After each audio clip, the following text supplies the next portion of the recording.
Hello, MonstersAbound here with a brand new weekly campaign, which is a Patreon supporter timed exclusive. So thank you to Patreon supporters for their support. I've been wanting to do something for a while, but I wasn't quite sure what to do. I think this will work quite nicely, and the idea is that Patreon supporters can kind of guide the campaign a bit as it's weekly. So I'll use polls and also the Discord Patreon lounge to discuss the campaign, and then later on it'll get released on YouTube as normal. Anyway, as the first Patreon campaign, we're playing as Egrimm Van Horstmann, the Chaos Sorcerer. Igrim was at one point the star of the Light College of Magic in the Empire. The Order of Light is the oldest and is considered the most wise of the colleges compared to, say, the brighter metal colleges, where things explode occasionally. However, despite opposing chaos more vehemently than any other college, they don't seem particularly good at spotting it when it's right under their nose.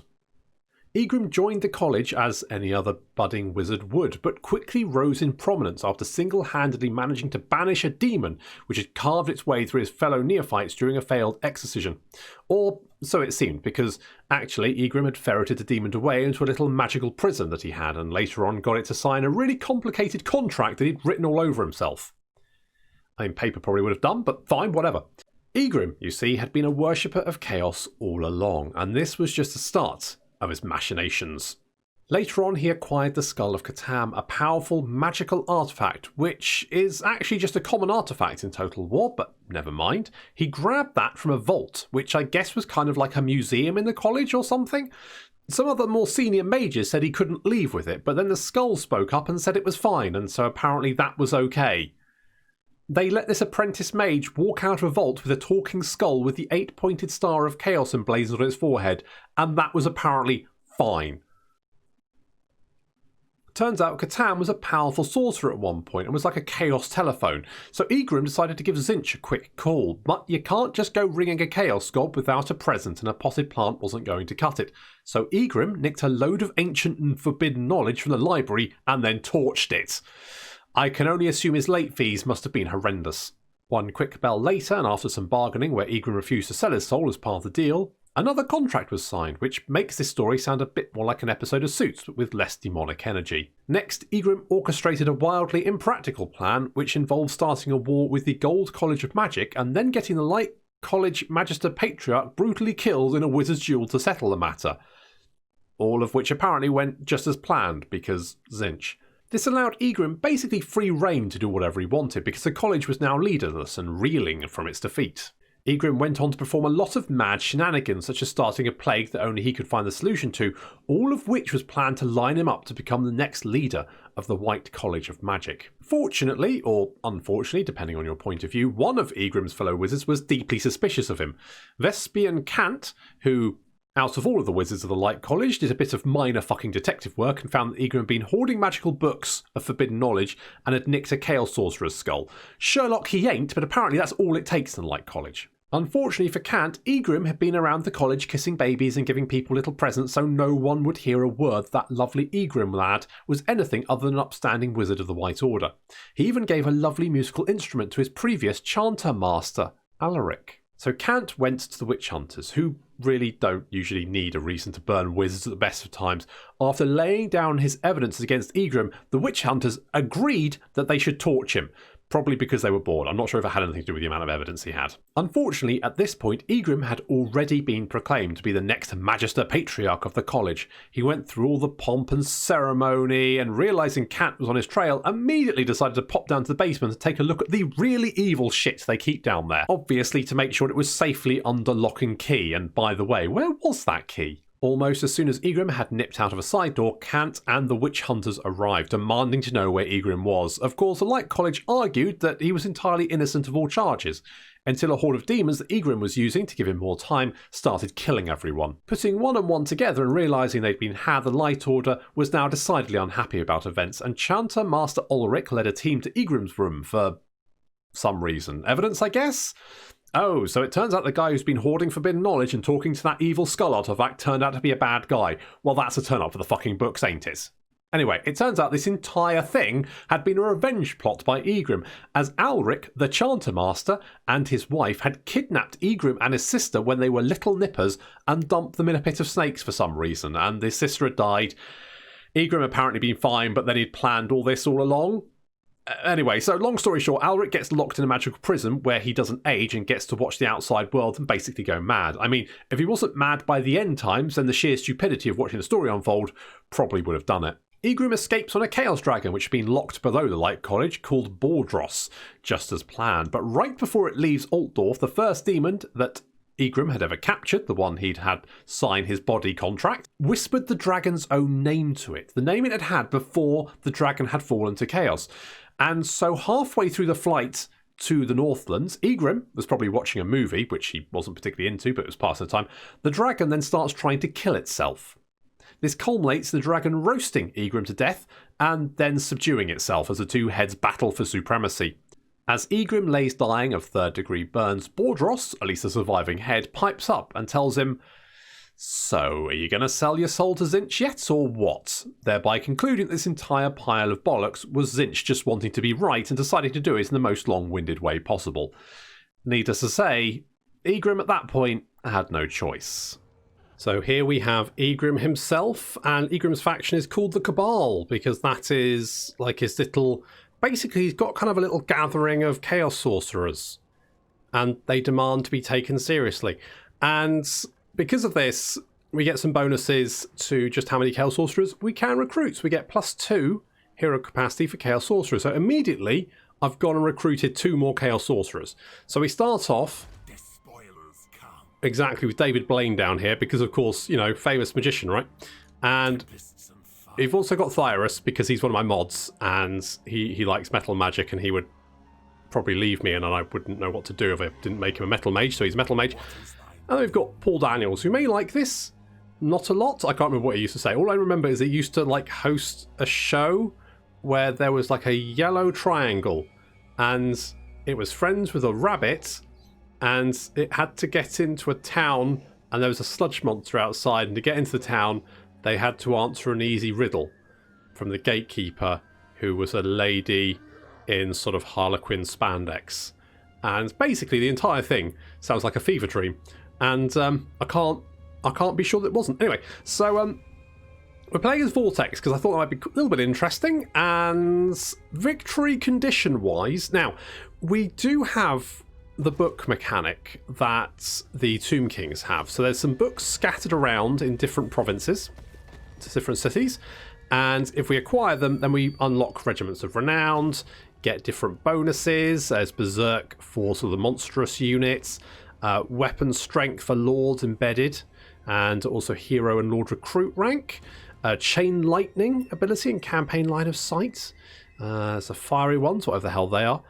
A Lord of Change as well, which sounds quite interesting, although I hope it's better than the kind of like default Lord of Change, because they're shit.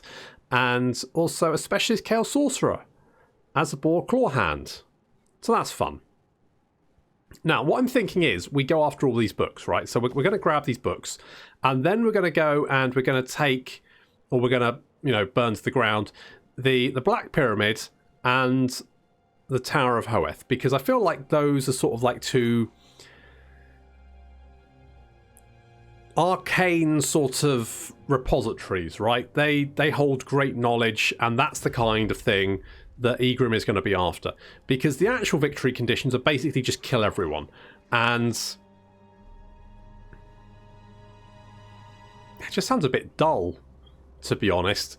I kind of like going somewhere, right? Having a bit of a scrap with people and then moving on like the littlest hobo, but, you know, with rabies. That kind of thing. So I think that's what we're going to do. Basically, we're going to grab all the books, and we're also going to like burn the Black Tower and the Tower of Hoeth over there. That'll kind of, you know, we'll get to see the world. We get to stab new and interesting people. It'll be great. Trust me. They will be dominated. They will indeed. So there's Igrim. He's got the Skull of Catan, which is rubbish, basically. I mean, reduces power recharge rate. Right, who gives a shit? Right, the AI rarely fields mages, So realistically, reducing their power recharge rate is like, well, who cares? It's so, you know, as soon as we get something better, I'm just drop kicking the Skull of Catan into the nearest, I don't know, volcano or something, whatever. That would cheer them up. Okay. So of course we're a Horde faction. I do have some mods running, which, you know, because Igrim isn't actually a lord in Total War Warhammer 2, and also you can't play Chaos on the Vortex campaign normally, but here we are. So you can see what mods I'm using by looking at the description. And the idea being, we're kind of, because the episode's going to be about a weaker part. Basically, my thinking is maybe we can do some polls like in between. Obviously, this is for Patreon supporters. If you're watching this after the fact, then we're probably episodes ahead anyway. So, but I'd like to have the Patreon supporters to have like a bit of like input into the campaign. That's the theory anyway. Who knows if it will work? We'll see. So, first things first. Obviously, we've got Kuuk, Nikki, who, it doesn't matter. So we could burn that to the ground. We could also burn the Hmong encampment to the ground. Both good options. It doesn't tell me how much money I'm going to get sacking them, which is a little bit disappointing. It's 10. They're making 10. They're making 40. Should I just burn both of them? I mean, it's not realistically going to be. I mean, the garrisons on both are a bit trash, so fuck it. Let's do both of them. So let's get, we're at war with both of them anyway, so let's get Igrim over here. Lay siege. Obviously that's going to be pretty easy, but we need David Blaine in here to wow us with, I don't know, what did David Blaine do? Card tricks?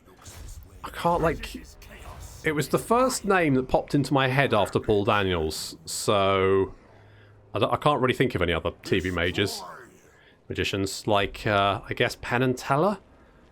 Is that right? And what other ones?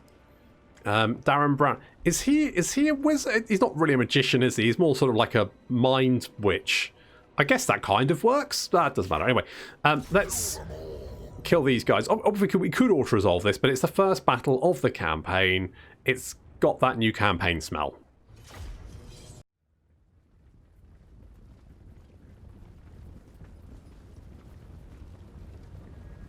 It's the first battle of our new campaign. Do you think Norskans get cold? Like, they've got to have nipples like bullets, surely.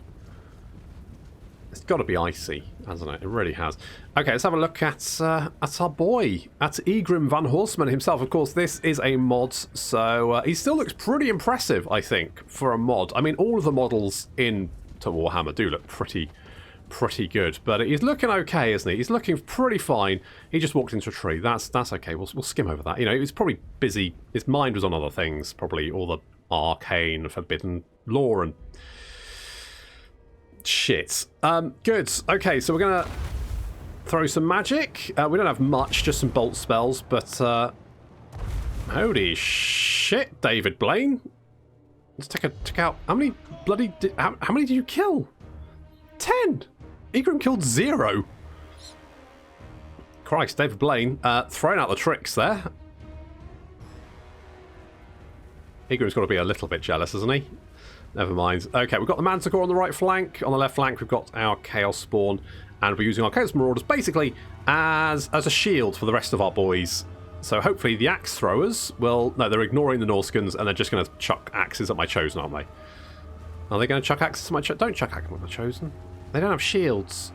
Nope, it's fine. They just... Yeah, no, they're chucking axes at my... Bastards! Leave them alone! They don't want axes in their heads. That's the worst place to have axes. Okay, Chaos Chosen... Oh, no, not Chosen. Spawn. Spawn just throwing Norskans back into the sea. And then mulching them. There we go. I do like the Chaos Spawn. I mean, they're not great, but they're, you know, they're okay. And our Chaos Knights on the right flank coming in. We don't want to engage those Spearmen, because Spearmen, you know, they've got those big pointy sticks, don't they? Down with that sort of thing. So we're going to go and deal with their axe throwers, so they can't throw axes at us, because I don't like that. But let's be honest, this battle was never really in any question. We were always going to win this. This was just... yeah, basically to rip their hearts out. And as we flank around them. They're going to start fleeing.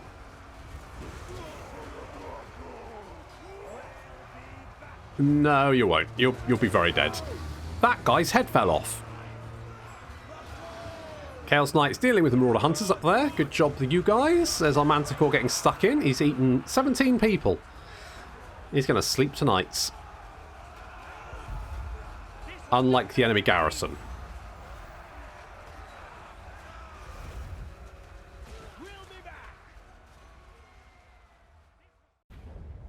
Okay. I took a little bit of damage there from Marauders, but they're Marauders easily replaced. Okay, so this is one of the main problems that both Chaos and the Beastmen have. When you attack a settlement, you get two options. You can loot and raise, or you can raise. Now, both of these options will use all of your movement, which means if you attack a settlement, effectively your army is then completely vulnerable. Now, if you've watched some of my other campaigns, you'll know that one of my paranoias is the AI just coming out of the fog of war with like multiple armies. Both the Beastmen and Chaos are very vulnerable to that. Mostly because they don't have a lot of agents. Now, in vanilla, you can only build a building that increases your agent allowance by 1 for each horde you have. So effectively, you start off with 1 and you get a spare 1.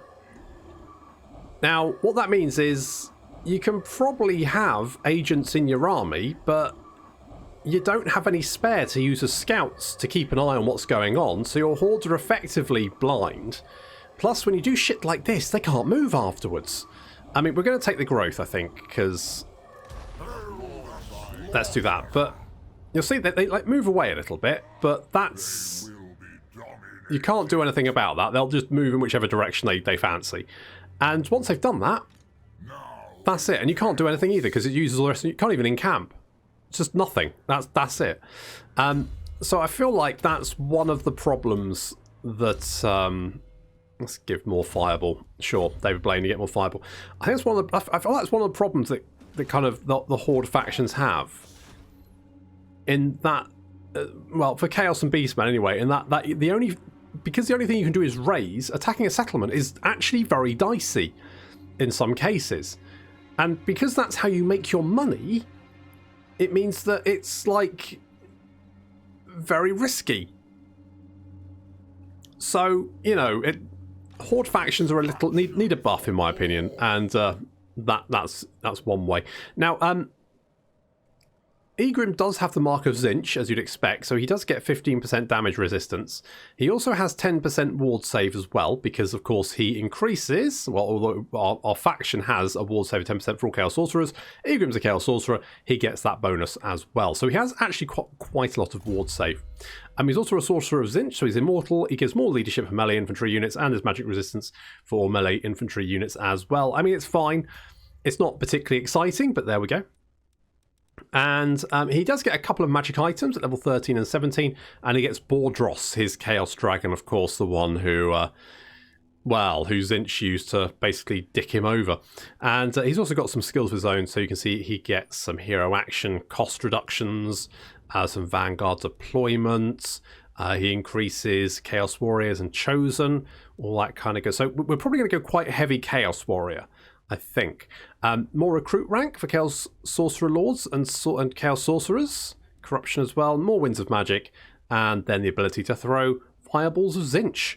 And reduction in cost for all Law of Light spells. Because, of course, Igrim is a light wizard. So he actually gets light spells. So Path's Protection, Light of Battle, Net of Amintok, Banishment, Barona's Time Warp. Barona's Time Warp is a very, very good spell. AoE plus melee attack and plus speed. I mean, you can't go wrong with that. It is fairly expensive, but is quite potent as well. Research-wise, the Chaos Research tree is garbage, let's be honest. It's absolute trash. We go Path to Ruination, because that's going to give us a little bit of casualty replenishment rate and some Horde growth. May as well. Horde growth is quite important early on. Okay, I think... Oh. Every single fucking time. Every bloody... At least I remember beforehand this time. I mean, that's got to be something, hasn't it? That's got to be worth, you know, something. Good. Now, of course, because we're on Vortex, the campaign end times are going to be pretty fast. And there we go. So we've got a little bit of Horde growth, a little bit of casual replenishment rate. That's going to be quite useful.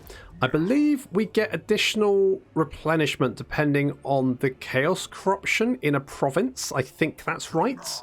Citation needed. And we can also get Thyrus in there to help out. And let's get Paul Daniels. I like Paul Daniels because he's basically got like a sack on his head for some reason. Exactly. Excellent. Okay, let's take this place. I'm going to be honest, that doesn't look like it's going to be particularly difficult, so we just ought to resolve that. Actually, that rather stung. Yes. Good. A little bit of Chaos Corruption for Igrim, and Igrim is a confident attacker. And the Despoiler. Enemy leadership, income from raiding. I've got these bonuses. Basically, I can't remember what the mod's called. But basically it makes these traits a little bit more interesting because normally they're just like a one-off.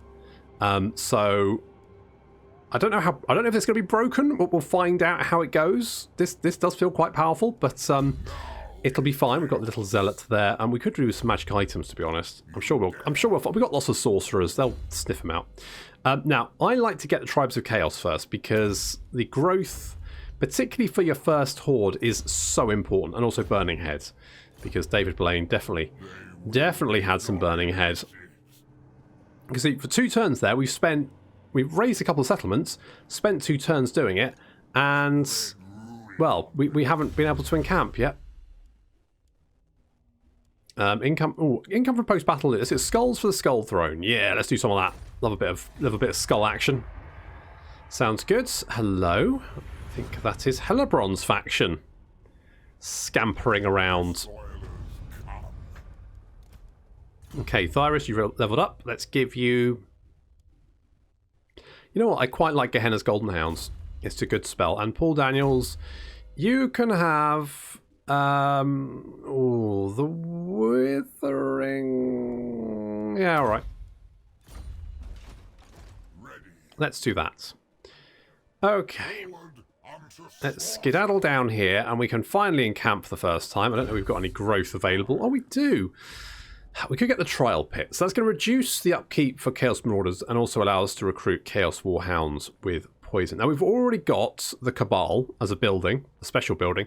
This gives us the ability to recruit Chaos Sorcerers, as, you know, I've recruited Paul Daniels and Thyrus. It also increases the rank for Chaos Warriors and Aspiring Chaos units. It also increases the recruit rank for heroes, and also allows us to recruit Chaos Knights, Aspiring Champions, and Chaos Warriors. Now, because we're going to be fighting a lot of Dark Elves, and one of the things Dark Elves like to have, and probably one of the most nasty, you know, units, is the crossbows. Now, having the Chaos Warhounds with poison would help with that. So I'm thinking we do this. Normally, what I would do is knock this building down, because Marauders are trash, right? You're not interested in Marauders, you want Chaos Warriors, right? So, because of the way Hordes work, and because we've got 2 buildings, it's going to take 6 growth before we can get another building. Another building line, I should say. Now, what we could do is knock down this one, and then I think that'll be 4. So then we'll just need 4 growth. Now, currently, we've only got 1 growth, so it wouldn't really help us right now. But getting those chosen would be nice. But it'll take a little while. I think for the moment, getting that trial pit, getting those Chaos Hounds with poison is probably going to be more helpful, because we can use those to run down. Should have done some recruitment, I forgot. Use those to run down those crossbows, who are otherwise going to cause us some pain. Right, we can burn that down. I'm going to take... Yeah. We'll do that. Now, at least we do replenish. Executioner. Okay, income from sacking settlements is quite nice. We'll dean it, and Igrim's leveled up. We'll get more growth. So just stacking that growth early on, super useful. It'll pay off dividends later on. Let's get the Plague of Rust, because that's always quite useful if there's a unit with like lots of armor. Just remove the armor, especially if we've got Withering as well, because that's minus 30 armor. So effectively, we could like strip a steam tank of all its armor, which would be nice, because I hate steam tanks. Fuck those. Unfortunately, we won't run into many steam tanks because there's not many Empire factions on this map. I think there's only the Hunts Marshal. I think that's the only one. Is it? Maybe. So we're unlikely to see steam tanks, which makes me happy.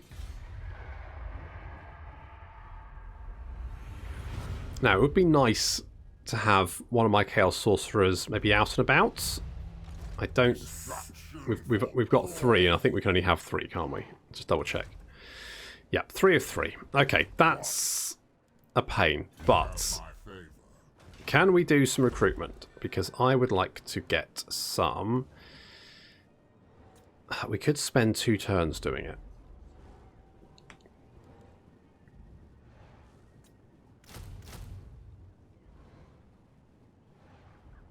Okay, let's do that. Let's get some of those Chaos Warhounds with poison. Using those to hunt down... Hello. Uh-oh. That does not look good.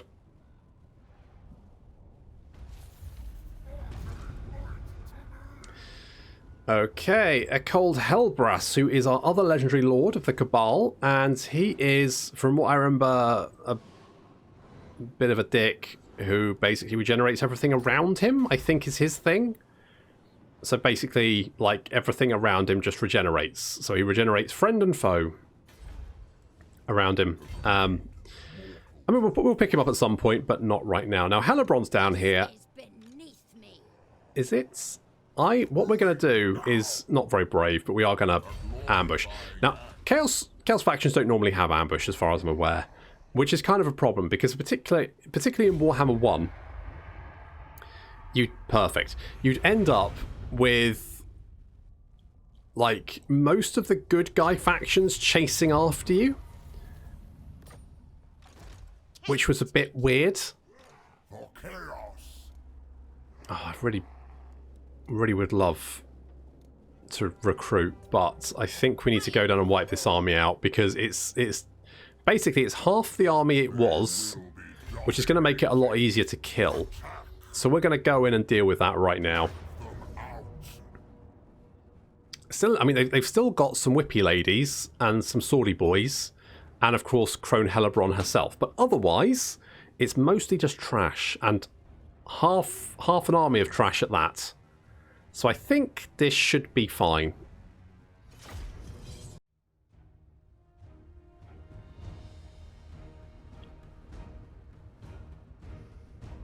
Crossbows are one of the nastier things in the Dark Elf army, which just as well that David Blaine's got Burning Head.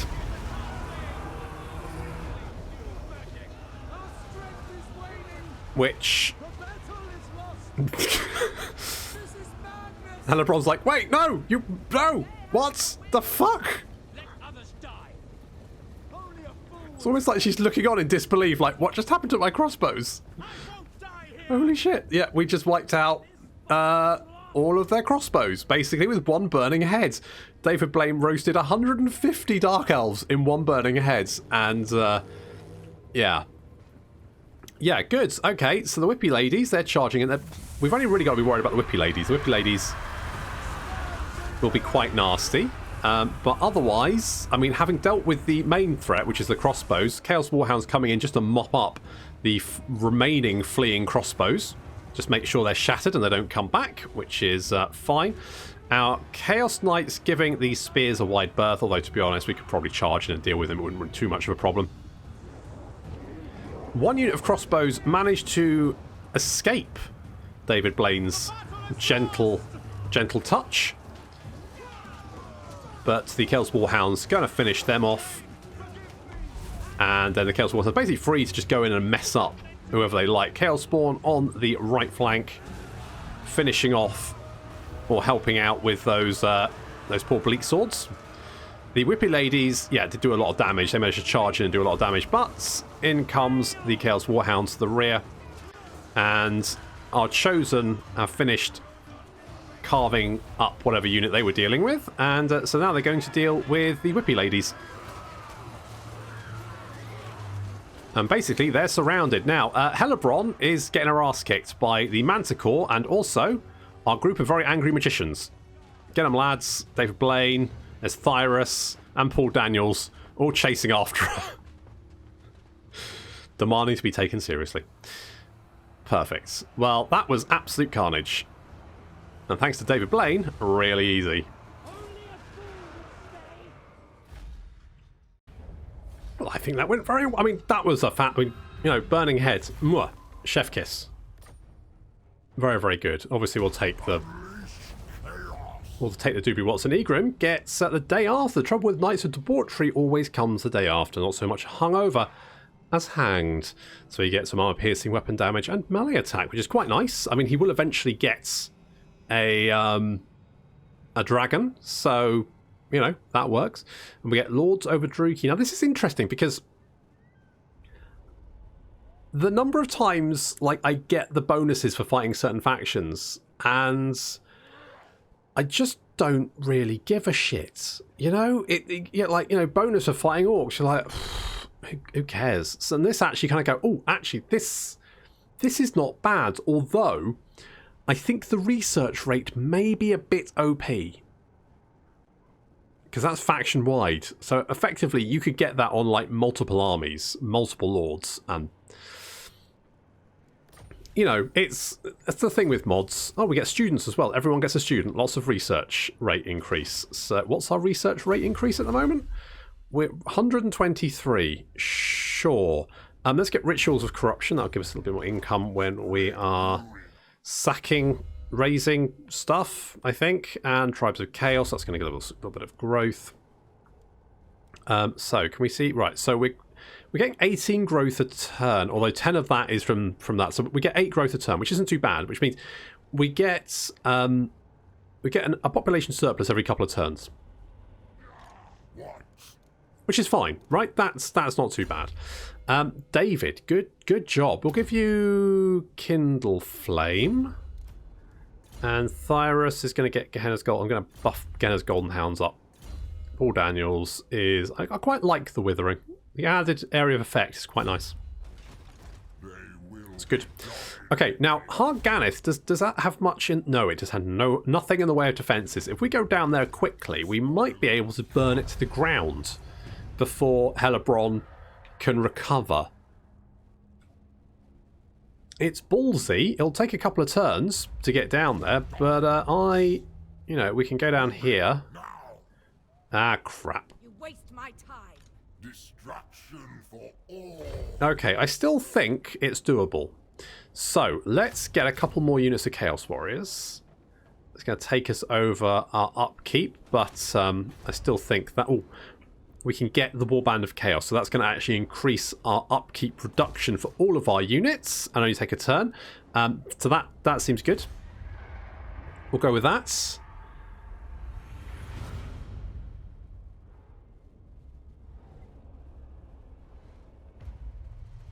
Okay. My visions predict. They have been recruiting, but I reckon with some siege towers... I mean, they do have some crossbows, but again, the siege towers. And our Chaos Warriors can defeat their bleak swords fairly easily. So, if we just get some siege towers, I think we should be fine. And we're replenishing slowly as well as Chaos Corruption increases in the region. I think that's how it works. I think the more Chaos Corruption in the region, the more we replenish. I could be wrong on that. It doesn't look like they want to sally out, and I don't... Hello.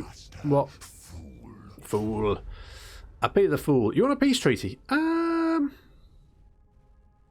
mean, it might be nice not to be at war with literally everyone in the world, so... Sure. Let's peace out with you. The winds of magic change. Okay, well, that's not a big deal. That's not a big deal. Right, we've got you under siege. It doesn't look like you want to come out, and it looks like you've lost your only other settlement. So basically, Harganeth is all they've got, so they can't recruit any more people. So basically, we can take our time here. We can just chill out. You know, we can take... Hello. Let me guess. You want a peace treaty? Yep. Our wealth has awakened even the most closely guarded... well, has it? You know, when we're constructing siege towers outside your walls... You might want to try and give us more than 400, love. Egrim's got solitary. So what does that do? Okay, so... Right. But then at max rank... In enemy region... I mean, theoretically, we're never going to spend time in anything that isn't an enemy region. So... Because we don't have our own region. Alright, that's fine. So we have our siege towers. One more turn for our siege towers. I think we do need the siege towers. I think trying to scale the walls into crossbow fire... Probably not the best idea we could have... Oh, they've got Hellebrand. They're like, yeah, no, we can take him. That's... I think we're still fine. Oh, no, our Chaos Warrior is a gold chevron. No, silver chevron, sorry. So if we can just hunt down those dark shards. We've got our knights, so we can knock out those dark shards. Basically, the only problem is Hellebrand. But in that last battle, our manticores seemed to do quite well against her. I mean, plus, you know, we've got our League of Magicians to kick the shit out of us. So maybe we'll do that again. That'll be fine.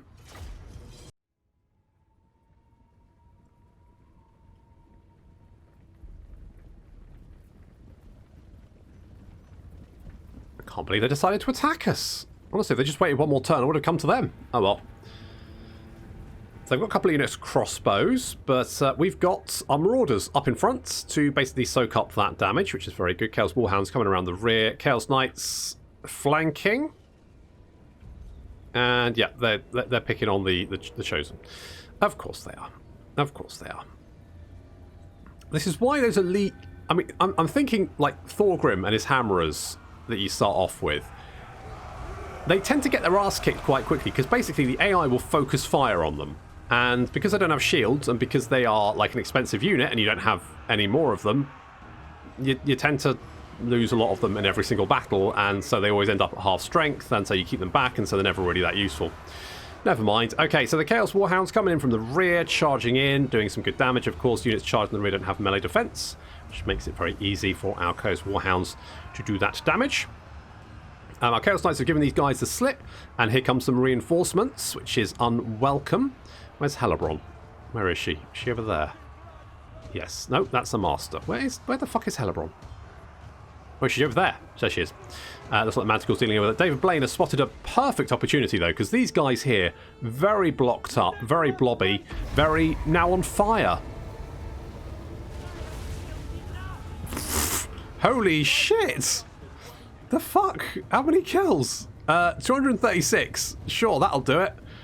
He roasted probably half of the reinforcements, I think, basically. Half the reinforcements were just roasted by David Blaine. What a guy. And, you know, the desperately required reinforcements that the Dark Elves were holding out for, they've just watched get incinerated.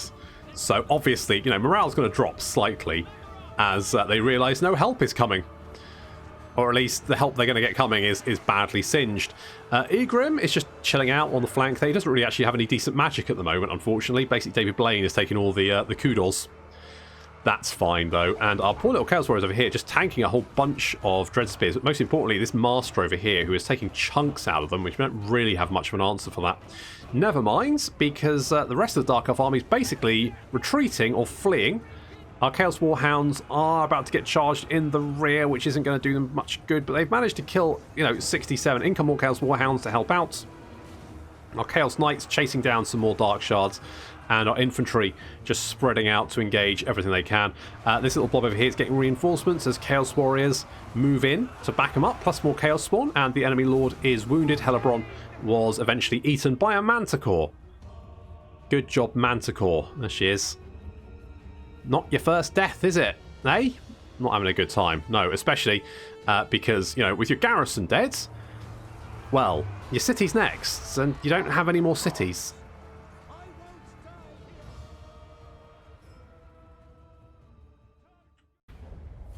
I mean, once again, kudos to David Blaine for just incinerating the enemy. Good job. Do I want the cash? Do I want the replenishment? Let's take the replenishment. Oh, we've got a scroll of Amanar, which reduces enemy leadership and vigor, which could come in useful. Got more income from raising settlements, which is useful because we're about to raise a settlement. Now, we've got the Tribes of Chaos. I'm happy with that. Recruitment cost is a bit trash. Raiding, meh. Enemy holdout time, eh. I mean, corruption would be quite nice to have. Lightning strike, I would say, is pretty vital. Do you want to do that? Do you want to do that before doing anything else? I think probably we do want to buff up our Chaos Warriors, but I don't want to do that. Yeah, let's do that. But I feel like getting Lightning Strike could well be the difference between surviving and getting wiped out, I think. So let's get the Flaming Sword of Ruin, because I quite like... might be the Cascading Fire Cloak.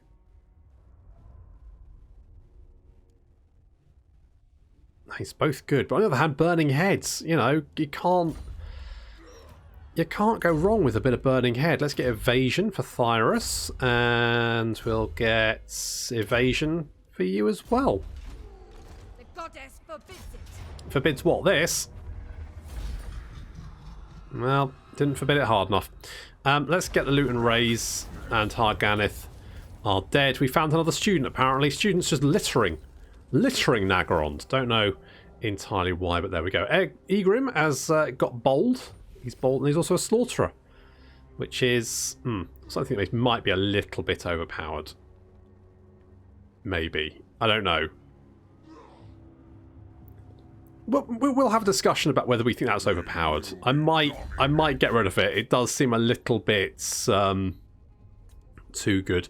Let's get the corruption, because that chaos corruption is going to help us replenish, and that's going to be quite useful as long as it works in that way. Let's get evasion for David Blaine, although he's still got he's got the best spell, you know, that he ever could have. Oh, Final Transmutation is very, very good. It's a very expensive spell, but it's one of those spells where if you've got a big blob of enemy units, cast it on them, and you just watch the kill count increase exponentially. You just watch enemy units drop dead. It's very, very good. And Pit of Shades, because, you know, it's bloody Pit of Shades, isn't it? Can't go wrong with a Pit of Shades. Okay, so looking at the books now, obviously the first one is at Nagarond, so that one's there, and that's going to give us the Thralls of the Cabal. Have no idea what that is. Then we've got Karond Kar down here, and we've also got Clarkaron. So we've kind of got three in sort of the Dark Elf lands, quite close together. So we probably want to grab these three before we do anything else. So the others are down to the south. So we've got one at Wattle, Tluxtlun, which is over there. The Awakening, which is over there. And then we've got Itza, which is around here somewhere. There's Itza. Itza there.